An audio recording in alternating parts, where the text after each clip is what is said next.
no salon exists to make your salon amazing.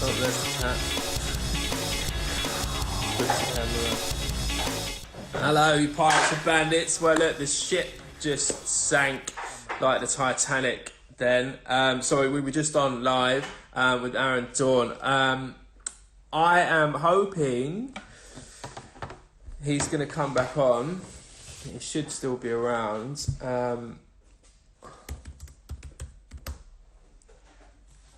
Just going to message him. We're going to get Aaron back on. We were just in the flow of a wicked chat, discussing, mainly the future of digital and hairdressing, how the industry should, could, and will embrace technology. I think since the pandemic, we've all had to go pretty hard and truly embrace it now.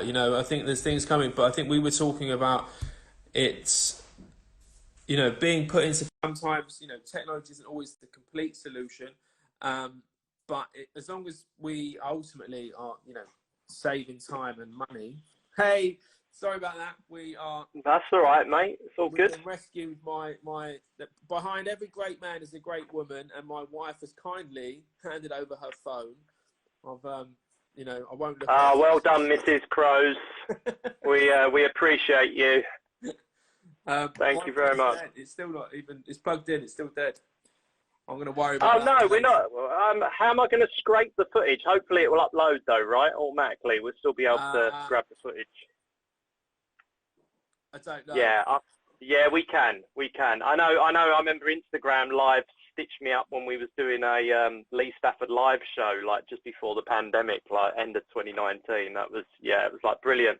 See, this is technology, right? You have to take the rough with the smooth. For every advantage it gives you, there is a disadvantage, and there's trade-offs. There's trade-offs with everything we do. But hey, I've got everything all set up here, so I'm good to go again. Do you have? Oh, we'll discuss that later. Yeah. I don't know, but to be honest, we had an awful experience here. A family home life. I got woke up at, I think it was about 4 or 5 in the morning. The cat knocked over a glass of water on my bedside. All over, my phone and charger and stuff. So it may be because of that. Possibly. Yeah, it don't like water. Technology doesn't like water. No, but technology is a good thing used in the right way. And for the power of good. And I think a lot of the time, the aversion to technology, it's more about the education behind it, isn't it? I mean, there's loads of stuff I don't use, and it's probably because I don't truly know about it. I don't truly understand it. And I think, is that one of the things you think that people could work on is, educating people more about the best practices of technology? No, I don't think it's about educating people about technology. I think it's about educating them to do analysis of themselves.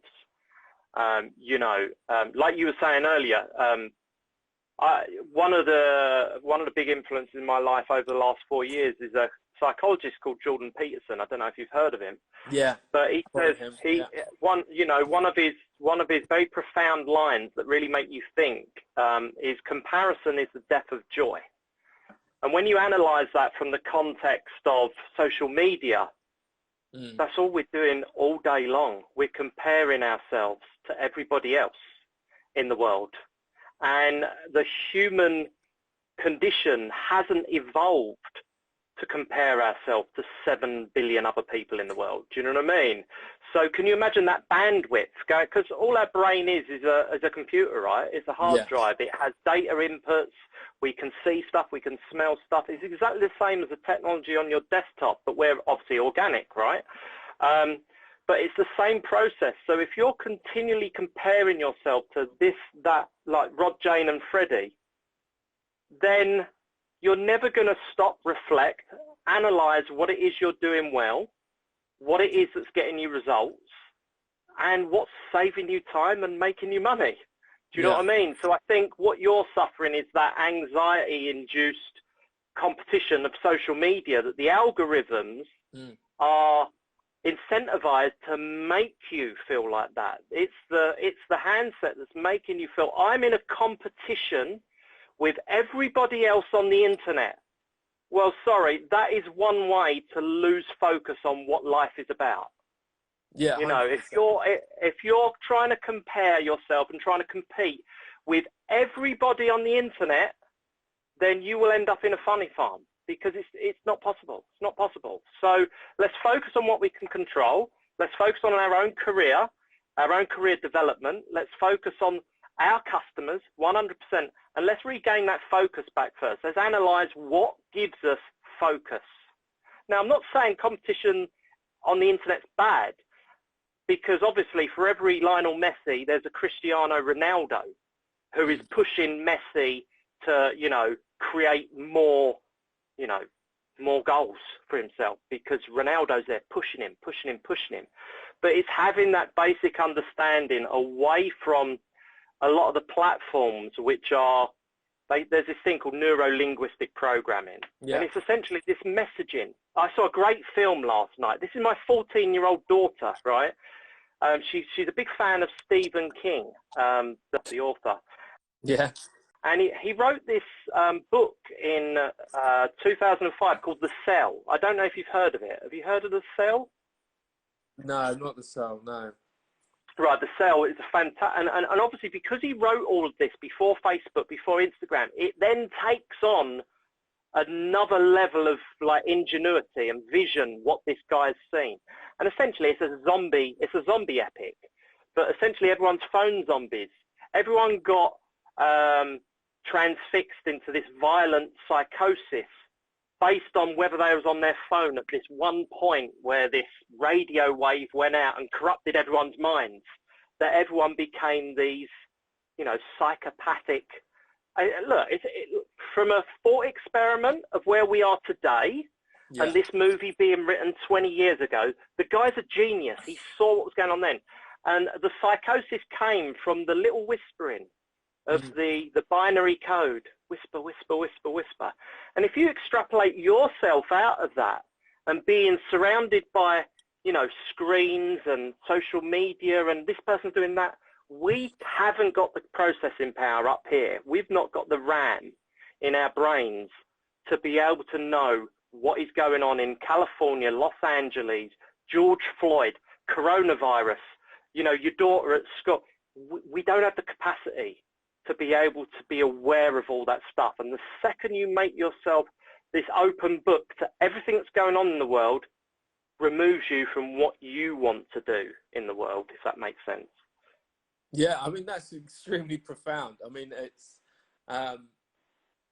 my mind's kind of blown for a little minute. I'm just going to take that in because, no, but I completely agree. I mean, I love the documentary, The Social Dilemma on Netflix. Yeah. Did you see that one? I thought, and that was, yeah. I was kind of aware of that stuff anyway, and I've been telling people for years that, you know, like this is how it's designed. You know, there's a design process that's gone into capturing your attention for as long as possible. Like that whole rabbit hole experience is not random. It's not. It's like it's geared and engineered to you, like specifically for you to go. Yeah, it's an echo chamber, isn't it? Yeah. It's an echo chamber. It forces you for your bias. I gave Joe this story about my sister. My sister had to come off Facebook because every time she logged into Facebook, she was confronted with pictures of animal cruelty. Well, of course, you want to get my sister to react to anything. It's animal cruelty. So straight away, she's writing angry, you know, text, sharing it with everyone. And I'm like, no, Sam, the reason why Facebook's giving you all that is because that's the only thing you're interacting with. Go and like loads of other random stuff and watch out your timeline, you know. Yeah. So basically, we have to take back control of our social media diets, if you like. You know, maybe that's a good idea. Maybe I need to write a book about, you know, the new diet, which should be a social media diet. And this is why I think there is some value in what you're doing. You know, don't get me wrong. I'm not saying all social media is evil. I'm just saying you've got to analyze what you can do in a really specific way that puts money in the till.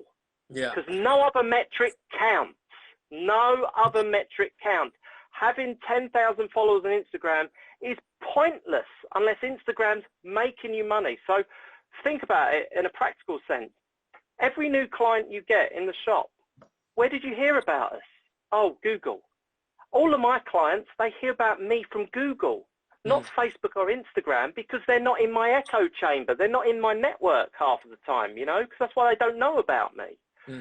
So I think what you're doing, you are creating a service which is valuable because you can curate and you can aggregate stuff that portrays someone's identity, you know, their social, their online identity. Do, actually, we try and tailor, because it's just one package each month. It's the same package each month of a collection of images that we curate, you know, by hairdressers, for hairdressers. We're in the game. I'm a working hairdresser, so I understand the industry. Croznest are all about, you know, spotting trends, from high fashion, and see how it relates down to the commercial value. So then we take that experience and we curate one package that stocks 20 images, which is intended to be spliced in between your organic content, that helps you keep a high frequency and stay consistent with your posting, but with topical, trend-led, inspiring or motivational content that hits an emotional note. So, you know, it's not there to replace your work. It's not there to say, like, you know, or build, it's not necessarily to build your brand. It's there to market to your clients, basically, and followers, and bring people in. But what I find is, if you want to be an influencer and it's all about you, or you want to be a platform artist, then yes, your feed can just be backs of heads, great haircuts, amazing haircuts, one after another, row after another. But that, even then, I think is one-dimensional. And what's happening with the social trends for how people put their grids together now is because people and consumers consume so much information now, they kind of demand that a little bit extra. And it's so important to define your niche. But now I think you need to add a different dimension, like 2-3 dimensions to your grid and your social output. And it's not necessarily because that's the first place people go to find you, but it's definitely one place where they will look.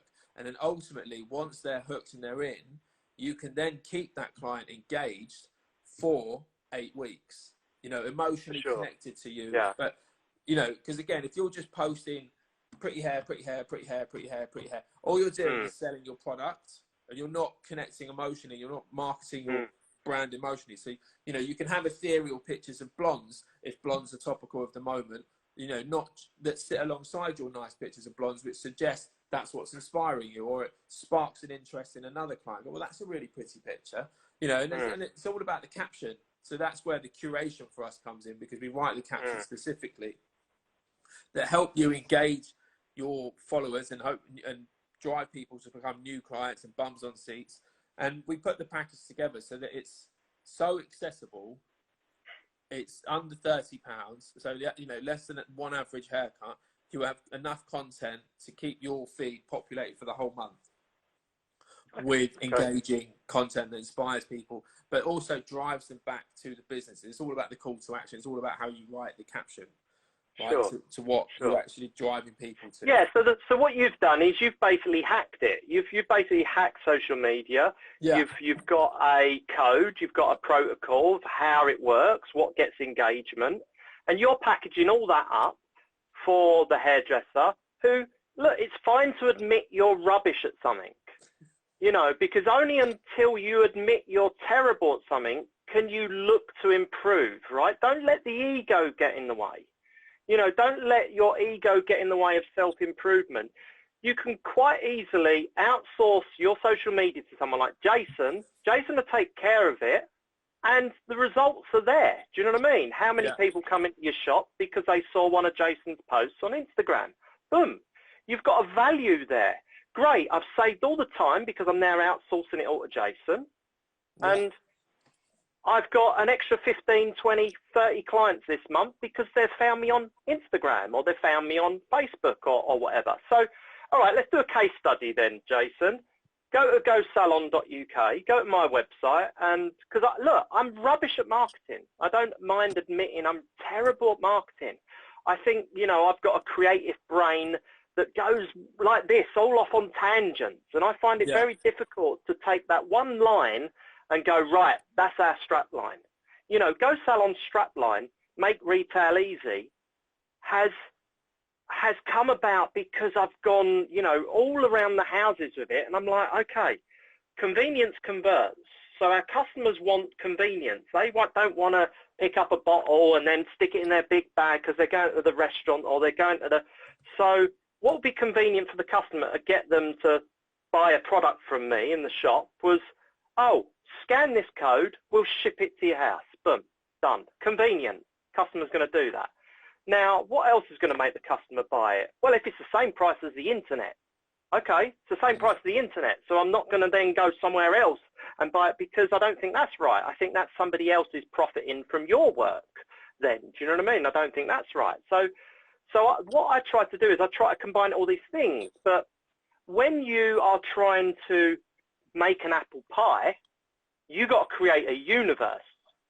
So the apple pie is the easy bit. I'm trying to create the universe that makes all these things talk to each other seamlessly. So it goes from your pay. So Go Salon takes payments. It does your request appointments, and it connects you with the products that you love. So you've now got an inventory of products that is bigger than you've ever had before. I mean, how many GHD straightening irons you sold last year? Well, probably none, because you're being charged £180 to sell them in the salon. And yet I can share a link that sells them. I've sold 4 straightening irons last year, you know, 120 quid, because that's the price they are on Amazon. Boom.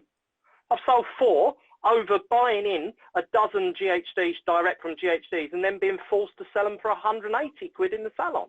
Do you know what I mean? So you've got to think of this way. So if you go salon, do a case study. What would you look at my site, you know, my brand, and how would you make I mean, I don't want to put you on the spot and all that, but, you know, I think this is valuable stuff. I think this is where we explore and we actually get into the valuable insights that we sometimes don't know are in there. Yeah. Need pulling out. So obviously we chose that picture pre-COVID, and I refused to stick a salon full of hairdressers wearing masks. So forgive me for it not being up to date in terms, but I refuse to go down the whole masking. I don't think that ingratiates anybody to an image. I think you have to see someone's face in order to feel comfortable. Not seeing someone's face makes people uncomfortable. So yeah, that's such a hard part of the industry now, isn't it? It's sort of, I can't wait for the mask to go away, to be honest. Well, it's not law anymore, mate. You know that, right? Is it not? It's not law. Change the law. You've got to do what is necessary for health and safety. Yeah, but I don't want to go down that rabbit. That's another show. If you want to do another show, we can. I've got some really interesting ideas surrounding that. So I need to go and read up on that one. Yeah. Yeah. I like the website, man. It's nice. I think that your main image could be a bit more aspirational. Yeah, it's a bit of a stock image, to be fair. It's not. I mean, you know, there's nothing wrong with stock images, because we, you know, the whole curated, our content packs, it's all edited from stock. But it's about, you know, it's about picking the right one, and, you know, and that leveling it up a little bit. It's kind of one of the good things that we do. I think primarily it depends how big. I'm just trying to understand how big is the retail part to the business, because that doesn't really come across on the homepage, is the only thing. Yeah. But when you talk about it, you talk a lot about the retail, and that sounds like one of the biggest bonuses. So well, it's the incentive structure. I mean, the retail is the incentive, because that's the one problem I set out to solve. We're not selling products in the salon anymore. Why? Well, the internet's cheaper. That's the main reason. You know, the internet makes it convenient. That's the main reason. All right, let's see what we can do. So yeah, the retail really is the infrastructure, because Go Salon as a platform is free to join. Yeah. You know, there's no contracts, there's no small print, there's none of that. I want to make this so seamless and so easy for everyone. So they literally click a button, and then they they send us their logo, they give us their email address, and we essentially create them their Go Salon based off those 2 fundamental bits of information. If they want to use the platform, they can use it, and then they can see how it makes them money. They don't want to use it, Fine, doesn't cost them anything. It was an experiment that they looked into that wasn't for them. Not a problem. You know, so retail is the incentive structure of Go Salon. It makes it free, and it also earns the stylist money from converting more sales, basically, because we make the whole retail process in salon convenient and easy. I mean, for me, I will, because I only ever really know about images, you know, graphics and stuff. So I would make that more of a feature in your visuals on the homepage. What's your Instagram like? Oh, it's just full of memes. I don't really do much Go Salon on Instagram. I think I've got like memes. I mean, keep it fun, keep it light. You know, I think that's the thing. It's like there are so many different ways to use and utilize content to keep people engaged and connected. And also, I think sometimes people get too, I don't know, like too narrow-minded, you know, too blinkered with what they believe should go on their social media and what the use of their social media is. And I think, which what brings up, you know, I keep coming back to it really. I just think people need to go back to basics and just utilize it as a shop window. You know, that it's a shop window. It's like, you know, just first impression. Make it, but you know, it depends if it's your brand, but make it fun, emotive, interesting. You know, deliver the experience, not just the product. Sure. You know, it's so many Instagrams now just row and row after just heads. Yeah, no, for sure. But so how do I project saving time, money, and ease and convenience? How do I package all that up into an image? This is where it becomes. You may need more than complex. One. You know, you may need more than one image, but. So if you scroll down below the fold, I've then got, you know, 3 creative professionals, you know, cartoon avatars of them, you know, a barber, a colorist, and I've got some testimonials, you know. Yeah.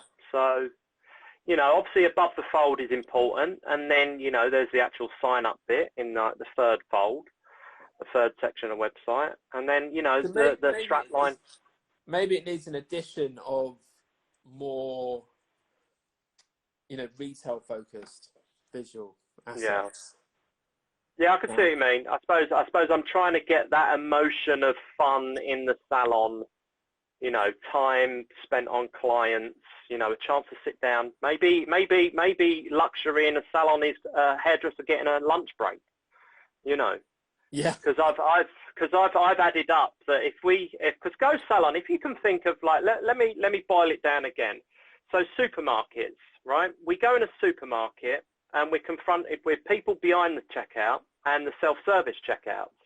Now, at the very beginning when they was invented, I was like, oh, I'm never going to use the self-service checkout because I just see this as a big corporate way of sacking people, getting rid of people, letting robots, you know, and I felt that was bad, you know, people not having a job. But over time, you come to realize they're not doing it for that reason. They're doing it for convenience. Because if you get to the checkout and there's a queue of 15 people, but there's an empty self-serve, and I'm in a rush, I'm going to use the self-serve because I'm in a rush. I've got to get back to the, you know, I've got to put money in the meter. Do you know what I mean? I've got to get out of there. I can't be standing. And rather than Sainsbury's losing the sale because the guy goes, oh, I'm going to put the milk back and I'm going to go in the shop over the road, self-service. So if you think of Go Salon in that context, right, so that your customer can buy a product, book their next appointment, and pay you your money while you're finishing off the blow dry. So it's right, bye, see you later. That's 5 minutes, because unless you've got a receptionist in the salon who takes care of them, I've now got can I book you in, you know, can I interest you in any retail today? You know, can I get your coat, let me get your coat for you, you know, have you got everything? Do you know what I mean? That's 5 minutes. You're doing 10 clients a day, that's 50 minutes a day. So, like I say, and this is why I find it very difficult to describe what Go Salon is, because it comes from that perspective as it is what you want it to be. How do you want to use it? Do you want to use it for your retail button? Do you want to use it for your payment system? Oh, and it's zero commission payments as well. I want to put that in there as well as another disruptor to all the software companies out there, all the free software companies out there. You know, Go Salon's business model is very simple. You use it, we get paid. You don't use it, we don't get paid. You know, it's like Netflix. Just sack it off if you don't want it. You know, and like I say, gosalon is a tool. It's a tool. Don't look at gosalon as being a company. It's a tool.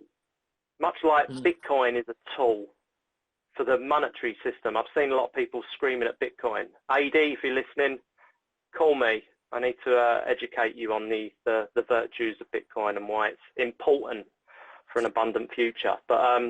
But yeah, that's, like I say, that's another show, and that's why I started my own show, Salonomics, because I explore all of these things with Joe, who, like I say, he's a retired, semi-retired hairdresser in London, who's been there, seen it, done it, bought the T-shirt, had his own salons, and we just go backwards and forwards. You know, I try and educate him on technology and how it's evolving and how we can all utilize it, and he educates me on amazing learns and wisdom that he's had over the years of dealing with certain clients and scenarios in the salons, because he you know, he's a multiple salon owner as well. So we try and keep the show economics based, but with one foot in salon life, because obviously that's where our experience is. So yeah. I mean, it's been a real eye opener for me, this chat this morning. Thank you. Oh, you're welcome. No, thank you for having me. I feel like it's a bit too early in the morning to do some learning. Yeah, it's a bugger when the cat knocks over the milk, mate. It's a nightmare. Yeah. The first thing in the morning is the last thing you want to do. That was my abrupt awakening this morning. It was, yeah. Glass and water everywhere. But cool, man. Look, I think, to wrap it up, we've had a great discussion. Hopefully we can retrieve the first half as well, because there were some great insights there, and how to utilize technology, how to put it into best practices, how to expand and open your mind to, you know, the best practices of social media, how everything's kind of developing now, new trends that are coming through with the technology. gosalon is an amazing platform. I think it solves some pivotal problems and issues that have faced the industry for a long time now. So that's the question though. How old is it? Have you had it for a while? So I started developing the idea, started thinking about it laterally in 2018, and the germ of the idea come because I saw there was a lot of these blow drying apps appearing on the market, and I just thought that was really interesting. So my first foray into it was I was working at a salon in Essex called Stark. Shout out to Matt if you're listening. And it was, right, how do we offer this service to our customers that if they are in a rush one day, one of their trusted hairdressers from Stark can go and visit their home. They would pay a premium for it. So I started working on that concept of having a menu in the salon, and then it just evolved, you know, it just evolved from that point. So the actual gosalon thing, listen, I've had a wish list on my website for years. Do you know what I mean? In terms of like an Amazon kind of affiliate wish list, an ability to share a link with a customer, because I've been freelance for years. Do you know what I mean? So it was just, right, apps are definitely the way forward. You know, this singularity, this muscle memory you get. Here's a good experiment for you, you know, everyone that's listening at home. Close your eyes, press your home page, home button on your phone, close your eyes, and using muscle memory, open up Instagram. I bet every one of you can do it. Every single one. And this is my point with gosalon. We got to get that real estate on the home screen of your customer's phone is prime real estate. Google spent $50 million on purchasing Android 20 years ago. Why was that? It was to get Google Chrome on the handset of every Android user in the world. Now, what I think everyone should be doing is getting their brand on every user's handset. So when your customer thinks hair, they go hair, salon. And they press that button, and it's that button on their handset, which removes the distraction of Instagram and Facebook and going through WhatsApp and, oh, what's the number? And I'll sing it, phone in the salon. Do you know what I mean? You want to make everything so convenient for your customer. So the answer to that is 2018, and it evolved, and we had the first model out in August 2019 for the beta. So we've been in beta. We've been testing all of this technology for 2 years. So yeah, 3 years almost to the day. 3 years almost to the day, I'd say. So yeah, it's amazing when you focus on something. So intriguing. It's amazing when you focus on something, what you can get done. You know. Yeah. Well, I wish it all the success. It's an amazing platform, as I say. It's solving some pivotal issues within the hairdressing industry, and ultimately, I think the main take home from today's chat and the future. Oh, I've lost you again, Jason.